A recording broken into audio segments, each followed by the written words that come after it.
Amigos, bienvenidos otra vez a Algarabía TV aquí por el 22. Qué bueno que están con nosotros, que les gusta nuestro programa.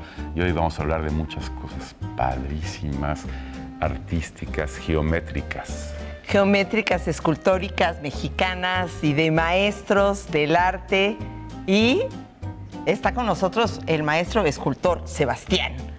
¿Quién no conoce a un Sebastián? Todo el mundo se cruza por él en la calle y hoy nos vamos a cruzar con él una buena charla. Quédense, aquí va a estar padrísimo.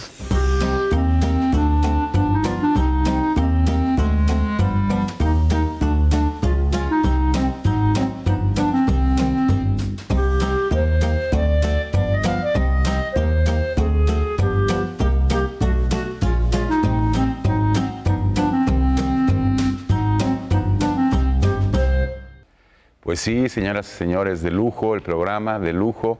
Ya les dijimos que está el maestro Sebastián, el gran escultor y estudioso de las formas geométricas. Pues es que es lo que más le gusta. Ya ni siquiera podemos hacer así su currículum. Ahorita nos trajo unos libros maravillosos donde está pues prácticamente un compendio de toda su obra, de sus 50 años de trabajo, maestro. 50 años, así es. Sí, se dice fácil, pero no es fácil. Entonces salió un libro chico, no muy grande. Pero estábamos viendo, bueno, a quién no conoce, dónde no tiene una escultura puesta. Entonces, pero bueno, lo quisimos invitar porque hace pues ya como 5 años hicimos en esta revista Algarabía, que fue muy exitosa, la 122, acompañado con Mafalda, salió un artículo que hicimos a partir de una entrevista que nos recibió en su fundación, que es un lugar maravilloso, y nos platicó unas aventuras, porque yo iba un poco encaminada ahí, y empezó a platicarnos sus aventuras desde que era estudiante, maestro. Así Cuéntenos es, sí. Un poquito de eso. De la época de estudiante. De cuando llegó a México. Extraordinario artículo, la verdad es muy bueno, y la publicación posterior Para amar el arte, sí. Extraordinaria. No, bueno, de mi origen, mi origen es de norteño y redento, pues, ¿no? Soy de Camargo, Chihuahua, de la tierra del Coronelazo, de David Alfaro Siqueiros, pero bueno, yo llegué a México sin un 5 a los 16 años y empecé echándole ganas a la vida y la verdad es que pareciera que fue difícil. Yo creo que no fue duro, sino fue formativo. Ajá. Sí, fue muy duro porque en pues el bueno, momento... no tener casa y no tener ni comida, ni qué comer. Pero aquí estoy, o sea, me formó y bien. Bueno, era vocación inquebrantable la que el adolescente tenía y el joven, y pues ahorita ya llovió, ¿no? Pues ya llovió, ¿Pero llegó con su familia? No, solo. No tenía casa y no Nada. tenía... Y entonces se quedaba de polizón ahí escondido en la calle academia. También, en la academia y en la calle. Y como en la prendía Alameda, la luz a medianoche para hacer la tarea, los polis del... Exacto, sí. creían que era el fantasma de San fantasma. Carlos. Él me dijo. Fantasma de San Carlos. Y un Francisco Moya, ¿sí es Francisco Moyao? Sí, el escultor, compañero Bueno, el tuyo. escultor, sí, ajá. Es su hija es amiga mía y contaba que no lo invitaban a comer porque cuando lo invitaban se acababa con la quincena de todos. Pobre. Pero bueno, a pesar de eso, bueno, de todos modos. Y después, los primeros trabajos, lo que destacó fue lo de los transformables. Eso fue con lo que... Así. Oye, me comía todo, por eso crecí, ¿no? No, sí, fue lo fundamental para mi carrera, para empezar, fue crear los transformables y empezar con lo que yo siempre llamé arte, ciencia, tecnología, porque para hacer los transformables necesitaba los 3 conceptos, ¿no? Y empecé a trabajar con el sistema regular de la cristalografía y empecé a trabajar con topología, con geometría más avanzada, diseñé y pues he creado un sistema de objetos que se transforman, que se mueven, y eso fue a finales de los 60, como 67, 68, a 73, es toda mi producción de transformables. Y luego ya siguió todo lo monumental y todo lo que he hecho hasta ahora, ¿no? Hasta ahora sí. Y en esa época, en los 67, pues estaba ya, por lo menos llevaba 10 años el movimiento de ruptura que había empezado en los años 50 en las galerías. Y entonces, tú ya eres como de una generación distinta. Sí y no, porque llegué de otra generación, llegué muy joven, pero me integré, más bien me pesqué a la ruptura y era como el Benjamín de la ruptura. Ajá, eras el chiquito. Porque en los salones que presentaba el Salón Independiente, que era la ruptura en pleno, yo era el más joven. El Salón de los Independientes, la primera exposición es justamente en 68, porque había habido una exposición oficial en Bellas Artes y el de los Independientes eran todos los que no habían entrado y eran todos los que eran abstractos, geométricos, pues, y todo lo que no tenía que ver con la Escuela Mexicana de Pintura. Así es. Entonces hacen esa exposición en el MUCA. Sí, en el Museo Universitario. En el Museo Universitario de Ciencias y Artes, y ahí hay fotos, y fue como muy histórica esa. Absolutamente, es un parteaguas en el arte mexicano. ¿Y cómo empezaste a trabajar con Matías Geritz? Con Matías Geritz fue todo un acontecimiento porque yo estaba buscando una carta de recomendación para irme a París, para conseguir una beca, y fui con su esposa, con Ida Rodríguez Prampolini, a Filosofía y Letras, que ella daba clases ahí, y le pedí la carta y me dijo, no, pues ¿para qué te sirve una carta mía? Tú debes de conocer a Matías Geritz. Yo le dije, pero si Matías Geritz es inaccesible, yo no, es muy famoso, ¿dónde lo voy a conectar? Dice, no te preocupes, yo te hago una cita, es mi esposo, ¿no? Entonces ahí se abrió el universo para mí, la verdad. Y entonces me hizo la cita, conocí a Matías, y desde ahí empezó una amistad extraordinaria. Me invitó a dar clases de arquitectura, di por 8 años clases en arquitectura con él, en su taller, y me convertí en su asistente por 22 años, ¿no? Y era como mi padre, me ayudó mucho como padre, más que como maestro, ¿no? Ajá. Oye, qué increíble, ¿no? Mi hijo se llama Matías. Matías, sí. Ah, claro. Y es músico, encantador también. Arte, Ajá, más el arte corre por las venas. Maestro, yo quisiera, antes de estos transformables, me regreso un poco en el tiempo. Hiciste esculturas figurativas. Sí. Porque, o sea, ¿cuál fue la transición? Ajá. Porque tienes que empezar por algo, ¿no? Yo tuve grandes maestros. Ajá. Me dieron clase grandes maestros. Uno de ellos fue Henry Moore. Ah, caramba. Yo estudié con Henry Moore. ¿Te acuerdas que las vimos ahora en Londres? Sí, en Londres. Entonces, todo el mundo dice, no, hombre, ¿cómo a esa edad y sin dinero estabas en Londres? No. No, yo soñé con Moore, pero soñé que me daba clases y aprendí en mi sueño. Ah, qué bien. O sea, aprendí por lo que leía, pues los conceptos de Henry Moore, y era mi maestro. La verdad, fue mi maestro. Ajá. Varias veces soñé que me daba clases, ¿no? Ay, entonces, un gran sueños. maestro, ¿no? Ajá.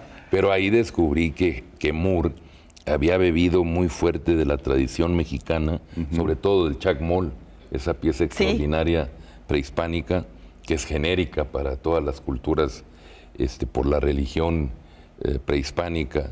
Y esta pieza, pues era también una admiración mía.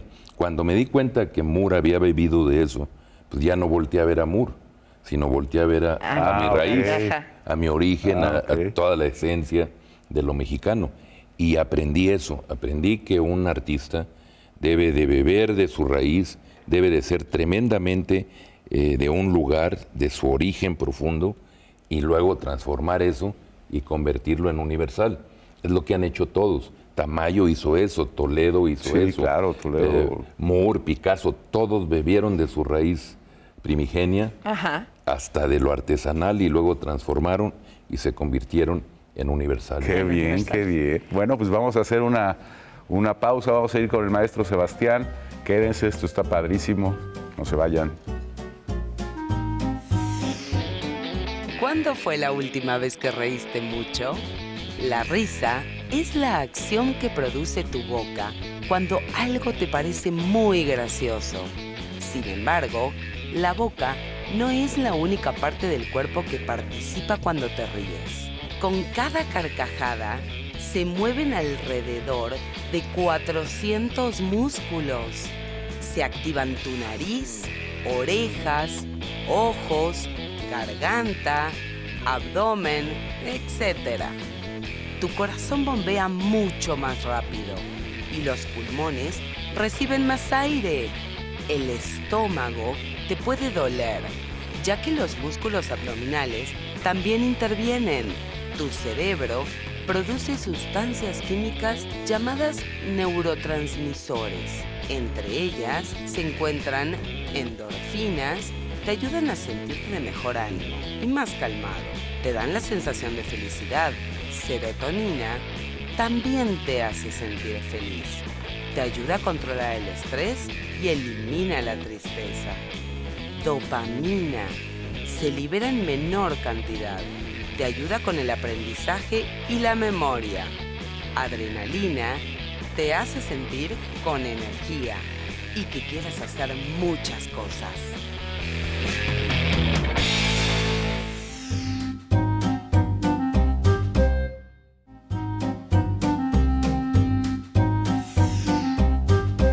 Pues ya estamos aquí de regreso platicando con el maestro Sebastián y nos estaba contando de sus maestros, de cómo soñaba con Henry Moore y cómo de él aprendía, pero pues también de el México prehispánico aprendió. La geometría, la influencia de la geometría es exactamente la que sacaste de ahí. Bueno, la geometría es como de origen, es como ancestral. Uh-huh. Es como desde las cavernas, desde lo primitivo hasta lo muy racional. La geometría se me daba de niño. Yo tenía una fascinación por los 5 sólidos platónicos, los 5 cuerpos regulares, y empecé también a imaginar y soñar con esas formas, y empecé a cortarlos y les apliqué el sistema regular de la cristalografía y los moví, los alargué como si fuera una cinta de Mobius unida que tiene una sola cara. Okay. Así y empecé a moverlos y de un cubo lo transformaba en cosas pues que son como que extraordinarias porque son muy, muy diferentes al origen y luego vuelven otra vez. Sí, porque de un cubo, ¿no? Se puede hacer una cosa así alargada y se puede hacer... ¿Y con qué material? Con cartón. Los originales son con cartón, pero entonces...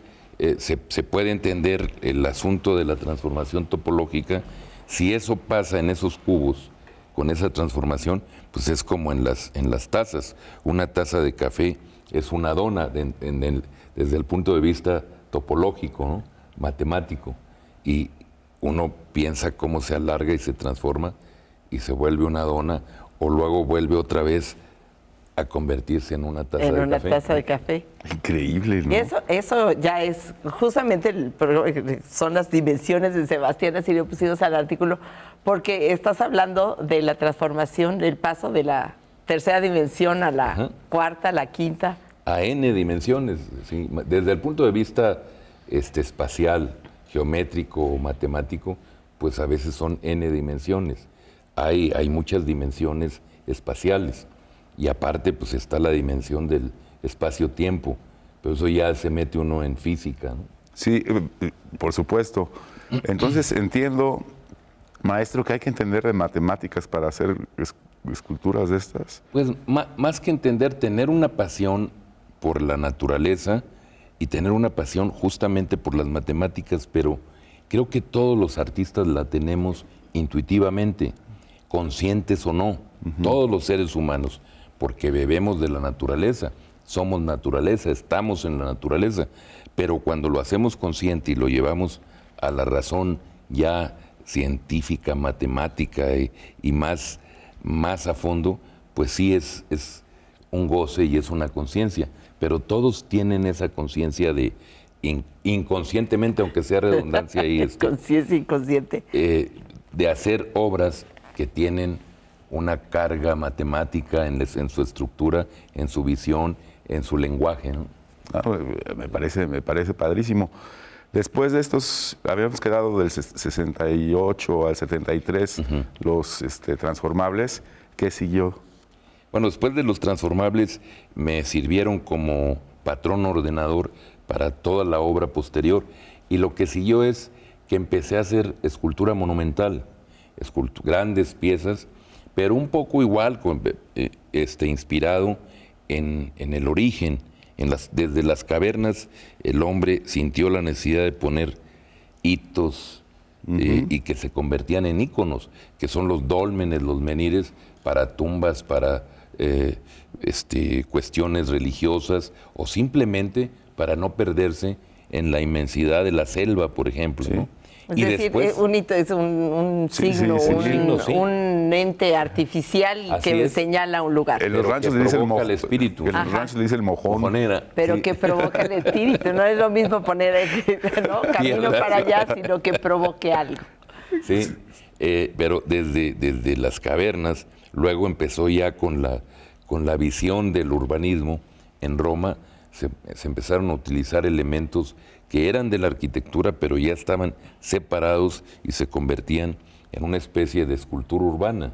La columna de Trajano es nada más un monumento a las batallas de Trajano.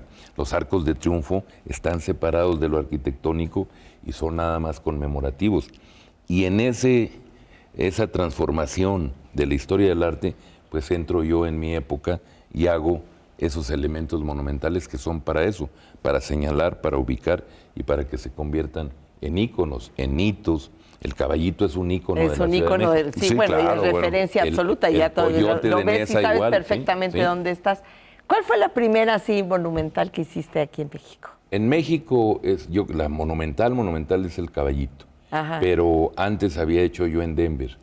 Y en Japón tengo como 13 piezas de tipo monumental, el Tsuru. El Tsuru blanco, que es también famoso. Con ese ganaste un premio. Un premio, sí. Ese fue una idea muy bonita porque pues el haiku es una creación oriental y fundamentalmente japonesa porque lo han trabajado mucho. Entonces es este poema de 5 sílabas. Y lo que yo hice fue hacer una especie de pues parangón o un paralelo. Un paralelo, ¿sí? Con el haiku, haciendo un haiku escultórico, con 5 volúmenes, 5 proporciones, dije garza blanca. Tomé una esfera, la corté, la transformé y de repente la garza mete el pico en el agua, se para en una sola pata, esconde la otra en el plumaje y revolotean las alas. Eso es el haiku escultórico. Para que vean, no nada más es juntar así las cositas, sino hacer algo coherente y además estéticamente impactante. Así es. Vamos a tener que ir a un corte. Pero antes vamos a ver una cápsula de Victoria García Yoli interesantísima. Creo que va a hablar sobre porcelana hindú. No. Regresamos. ¿Te gustaría tener memoria fotográfica? La memoria es una red de conexiones entre personas y cosas que nos permiten entender las causas y los efectos, aprender de nuestros errores y anticiparnos al futuro.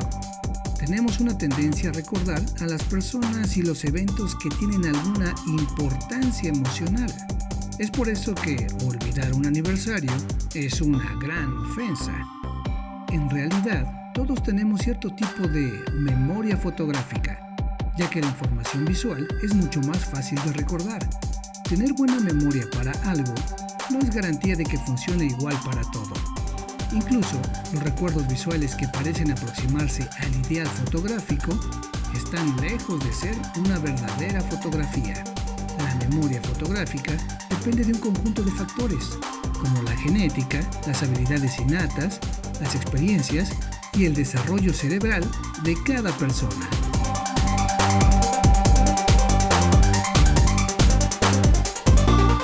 El chocolate, ese producto tan delicioso originario de México, es todo un regalo de los dioses. Cuenta una leyenda náhuatl que Quetzalcóatl, deidad principal de esa cultura, robó la semilla del cacao de sus hermanos dioses y la llevó a Toyán, en Tula, donde él la sembró. Y ahí Tlaloc, dios de la lluvia, cuidó que no le faltara agua. Y mientras su hermana Xochiquétzal, diosa del amor, la adornó con flores. Nosotros los regalados lo disfrutamos con leche o amargo, o en barra o en bebida. Irónicamente, esto afecta seriamente a nuestras glándulas convidatorias. Vamos a un corte.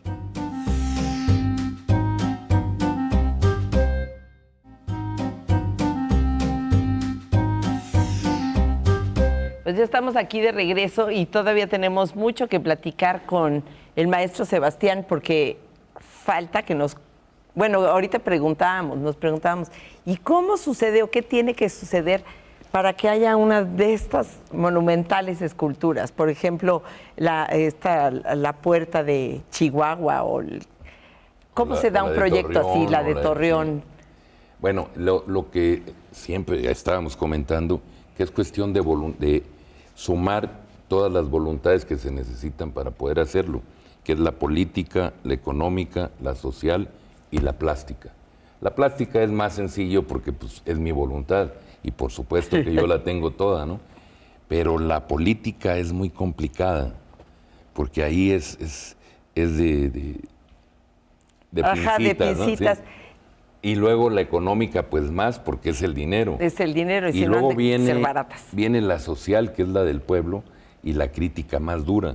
Cuando todo eso coincide, se puede hacer muy fácil y muy sencillo y rápido una gran estructura. Cuando no, tiene muchos cambios y muchas críticas y es más complicado, ¿no? Pero lo has logrado. ¿Qué pasó con la de Guadalajara? Bueno, la de Guadalajara es un proyecto que realmente es un proyecto extraordinario. Se empezó con el municipio, cuando estaba de presidente municipal Ramírez Acuña, que después fue gobernador y luego fue secretario de Gobernación, o sea, una carrera impresionante, pero cuando salió de presidente municipal se detuvo el proyecto y luego hubo otro apoyo con otros presidentes municipales para poder continuar el proyecto y llegamos hasta 4 arcos. El proyecto son 6 arcos. Son 6 arcos. Y faltaron los más impresionantes, los que verdaderamente Imagínate si iban a cubrir esos que son impresionantes. Para que se vea toda la glorieta llena. Y muchas personas me criticaban y decían, es que está mal diseñado porque está hacia un lado de la glorieta. Pues no es cierto, lo que pasa es que no está terminado. No está terminado. Pero por otro lado es una escultura inconclusa y los grandes han dejado esculturas inconclusas. Sí, claro. Leonardo da Vinci era el máster del inconcluso. tú querías ser como él. Pero de todos modos es impresionante porque siempre que cada año vamos a Guadalajara, a la FIL, que vamos llegando, yo siempre ya me voy preparando porque sí es mi momento favorito de pasar por la calle y sentirte diminuto abajo de esa inmensidad amarilla, que era lo que yo quería saber. ¿Y cómo llegaron estos colores primarios a las esculturas? Bueno, es también otra regla y es como una ley, incluso pues es casi natural. Las grandes ciudades se manejan a una velocidad fuerte, sí, porque todo es muy rápido y además es a distancias y es en espacios monumentales, urbanos, muy grandes. Entonces, para ver una pieza a 1 kilómetro, a medio kilómetro o a 200, 300 metros, se necesita tener un color impactante para poderla ver desde muy lejos. Entonces, los colores fundamentales para poderse ver de lejos son los primarios, pero saturados de una manera que puedan tomar la luz más fuerte y entonces se puedan percibir más. Entonces son rojo, amarillo y azul, pero no es cualquier rojo, amarillo y azul. Y lo que yo hice en mi escultura es poner rojo Sebastián, amarillo Sebastián y azul Sebastián. Es una mezcla. Están, exactamente. Los tienes patentados las fórmulas. Hay una paleta, pues, ¿no? Y es una paleta sebastina, le llamamos. Y se llaman así, rojo Sebastián, amarillo Sebastián, pero están saturados de una manera que reciban un poco mejor la luz y que también técnicamente con el sol y con el desgaste de la intemperie vayan apareciendo los colores de la mezcla y nunca la pieza se sienta tan fea pues en el color, va cambiando un poquito de tono, pero sigue el color con presencia. Claro, ya cuando tiene 10 años, pues empieza a desaparecer todo, ¿no? Sí, claro. Bueno, es lo que le pasó al caballito. El sol acaba con todo. Sí, le pasó al caballito, pero ahorita está como reluciente. Sí, ¿no? sí. Hablábamos el otro día, hicimos un artículo sobre las torres de satélite y decía una cita, pues creo que de Matías, que decía que escogió ese lugar porque en un día claro se podían ver las torres desde cualquier punto de la ciudad. Exactamente, Ahora porque aparte es una pendiente. Me acordé por lo que acabas de decir, porque ahora, bueno, ni a 100 metros se ven. No, pues bueno, o sea, le pasa el segundo piso el periférico, ya no las ves. Imagínate ya, a esa dimensión y no perspectiva. las ves. Y no las si ves. haces una pieza chiquita, nunca la ves. No, pues nunca la ves. Y si es en bronce, se agrisa y te dicen, ahí donde está la escultura de fulano de tal. Sí, no la ves. ¿Sí? Nunca la ves, ¿no? Es lo que le pasó al Palacio de los Deportes. Era impresionante cómo brillaba y ahora es todo... Bueno, ese es un poco falta de agrisado, mantenimiento. sí. Ajá. Sí. Eso es Pero, parte. pero de todos modos, nada más quería, pues ya estamos a punto de terminar el programa y quería que nos dijeran las pequeñas, las cuánticas.